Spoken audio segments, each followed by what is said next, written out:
மாண்புமிகு அமைச்சருக்கு திருநெல்வேலி மாவட்டம் ராதாபுரம் சட்டமன்ற தொகுதியில் உள்ள என் தொகுதியில் வள்ளியூர் திசைவள ரெண்டுமே நெடுஞ்சாலைத்துறைக்கு சொந்தமான பயணியர் விடுதி ரொம்ப பழுதடைஞ்சிருக்கு.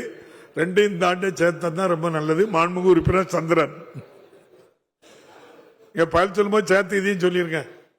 மாண்புமிகு பேரவைத் தலைவர் அவர்களே, திருத்தணியில் அமைந்திருக்கக்கூடிய நெடுஞ்சாலைத்துறையினுடைய ஆய்வு மாளிகை பழுதுபட்டிருப்பதால் அதனை சீரமைத்து புதுப்பித்து தர மாண்புமிகு அமைச்சர் அவர்கள் முன்வருவாரா என்பதனை தங்கள் வாயிலாக அறிய விரும்புகிறேன். மாண்புமிகு அமைச்சர் அவர்கள். மாண்புமிகு பேரவைத் தலைவர்களே, தமிழ்நாட்டை பொறுத்தளவுக்கு ஆய்வு மாளிகை 58, சுற்றுலா மாளிகை 48, விருந்தினர் மாளிகை 9 என்று தமிழ்நாட்டில் 115 தங்குமிடைய அரசின் சார்பாக இருக்கிறது. ஆனால் சட்டமன்ற உறுப்பினர் 234 தொகுதி இருக்கிற காரணத்தினால் தன்னுடைய தொகுதியிலே ஒன்றொன்று கட்ட வேண்டும் என்று அவர்கள் கருதுகிறார்கள் அல்லது எண்ணுகிறார்கள். அவருடைய தேவைக்கு தான் கேள்வியும் கேட்கிறார்கள். ஆனால் கட்டி கொடுப்பது என்பது கட்டாயம் செய்யணும்.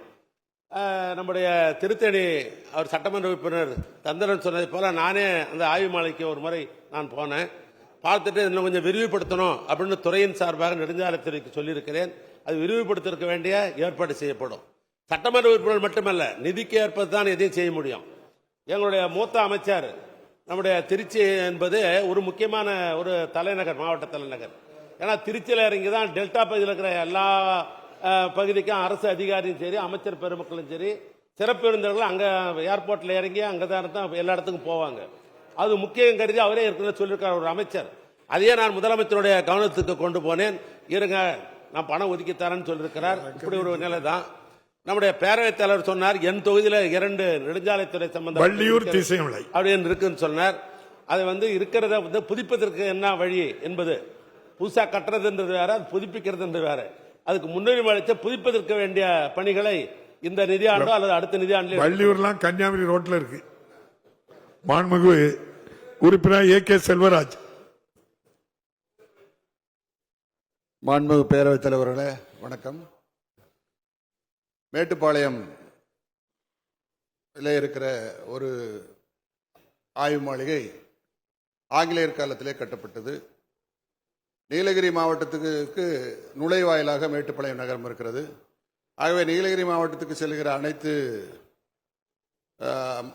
அதிகாரிகள் எல்லாருமே, முதலமைச்சர் உட்பட எல்லாருமே செல்லுகிற வழியில் மேட்டுப்பாளையத்தில் ஓய்வெடுப்பதற்கு விதமாக இந்த இருக்கிற அந்த ஆய்வு மாளிகைக்கு பதிலாக கூடுதலாக 2 அறைகளை கட்டி தந்தால் சிறப்பாக இருக்கும். மாண்புமிகு அமைச்சர் அவர்களை செய்து தருவாரா என்பதை தங்கள் வாயிலாக அறிவு. மாண்புமிகு அமைச்சர் அவர்கள். மாண்புமிகு பேரவைத் தலைவர்களே, மேட்டுப்பாளையம் என்பது அவர் சொன்ன மாதிரி ஊட்டிக்கு போவதற்கு முன்னால் இருக்கிற ஒரு தலைவாயில். பிரிட்டிஷ்காரங்காலத்திலிருந்து இருக்கு என்று சொல்லுகிறார்கள். 100 ஆண்டு காலம் கழித்த பல பிரிட்டிஷ்காரருடைய கட்டடங்களை ஹெரிட்டேஜ் என்ற பெயரில் ஒரு பொதுப்பணித்துறையின் சார்பாக அதுக்கென்று தனி அழகு கொண்டு இருக்கிறது. அதன் மூலமாக கட்டி கொண்டிருக்கிறோம். அவர் சொல்லுகிற அந்த ஆய்வு மாலையை அடுத்த முறை நானே போகிறப்ப நானே ஆய்வு செய்கிறேன். அது ஹெரிட்டேஜில் சேர்த்து அதை கட்ட முடியுமா என்று பார்க்கிறேன். அது நான் சொல்லுகிற வரையறுக்கு உட்பட்டிருக்குமே. ஆனால் அடுத்த 2026-27 ஹெரிட்டேஜில் அது எடுத்துக்கொள்ளப்படும்.